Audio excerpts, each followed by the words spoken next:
Dear students, आज हम exercise 4.3 जो हमने अर्लियर वीडियो में शुरू की थी,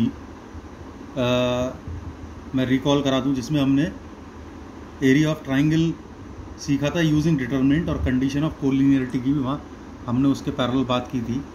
आज हम एक और इम्पॉर्टेंट क्वेश्चन लेंगे, क्योंकि उसमें हमें डिटरमिनेंट मेथड तो आ गया, लेकिन उसमें एक पॉइंट का और ध्यान रखना है, जिससे ऑब्जेक्टिव सवाल में हमारी गड़बड़ ना हो, या कोई भी कॉम्पिटिटिव क्वेश्चन हो वहाँ गड़बड़ ना हो, इवन बोर्ड में भी गड़बड़ ना हो।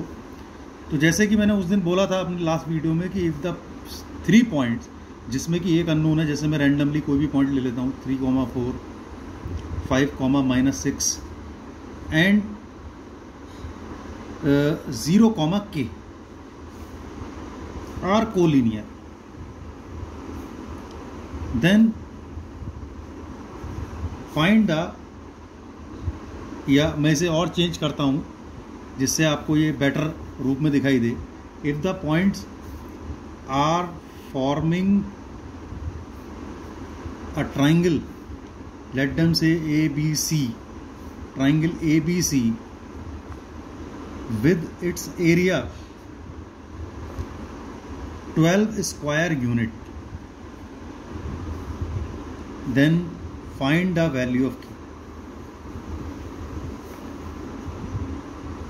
और लास्ट में आप ये भी नोटिस करेंगे कि मैंने ये कोलिनियर वाला कंसेप्ट कैंसिल क्यों किया, वो भी मैं आपसे डिस्कस करूंगा, क्योंकि जो प्रॉब्लम यहाँ क्रिएट होने वाली है आंसर को लेकर, वो प्रॉब्लम कोलिनियर वाले में आपके क्रिएट नहीं होती, इसलिए मैंने ये चेंज किया। अब इसके सॉल्यूशन पार्ट में देखिए, एरिया ऑफ ट्राइंगल ABC सवाल में आपके पास मेंशन होगा using determinant we need to find k, तो मैंने लिखा नहीं है, लेकिन डिटरमिनेंट ही हमने यूज़ करना है, वहाँ सवाल में मेंशन होगा क्वेश्चन में।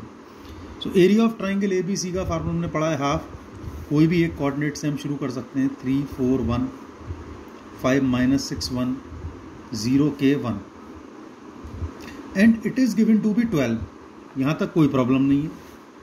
अब हम 2 को क्रॉस मल्टीप्लाई में उधर ले गए, इट विल बिकम 24, और डिटरमिनेंट को एक्सपेंड कर लें, और बिफोर डूइंग दैट हम एक वर्क और कर सकते हैं, एलिमेंट 0 बना सकते हैं we by using the property R2 पर R2 - R1, इवन R3 पर भी R3 - R1। So we will get 5 - 3 2, -6 -4 -10, these two element will become 0, it is -3k -4।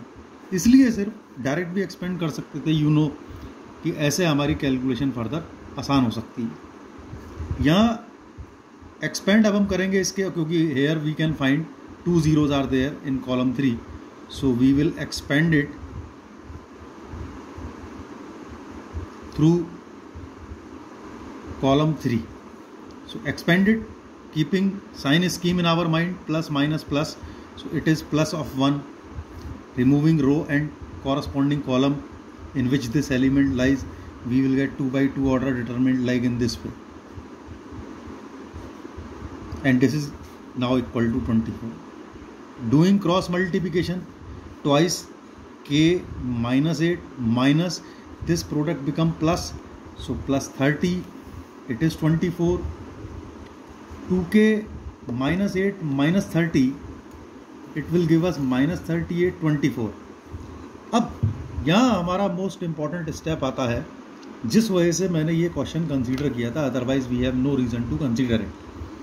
Otherwise तो ये सम हम अपने आप भी कर सकते हैं, कोई प्रॉब्लम नहीं। लेकिन यू विल फाइंड, जब आप इस पर बेस कोई भी solve example, you will find there is mod sign, तो मैंने ये वहाँ यूज़ नहीं किया जिससे कि आप डिटरमिनेंट से कंफ्यूज ना हो। मॉड इसलिए क्योंकि एरिया हम हमेशा पॉजिटिव लेते हैं, और इस मॉड को लेने के पीछे मैं आपको दूसरा रीज़न भी बताऊंगा, जो अभी बाद में आएगा सवाल कंप्लीशन के बाद। मॉड इज देयर, ये मैंने कई बार आपको क्लास में बताया है कि if mod x equal to a where a be definitely certain positive number, then x is not only equal to a, x is plus minus a. So from here we can conclude 2k minus 38 equal to minus 24. 2k equal to plus minus 24, take 38 towards RHS, it is 38, So we get two solution, 24 plus 38 minus 24 plus 38. Now we will get 2k to be two value, 24 plus 38 62 and 8 minus 4 4, 3 minus 2 2, 24. Once we divide these two value, तो यहाँ इस सवाल में जो important चीज़ है वो ये है कि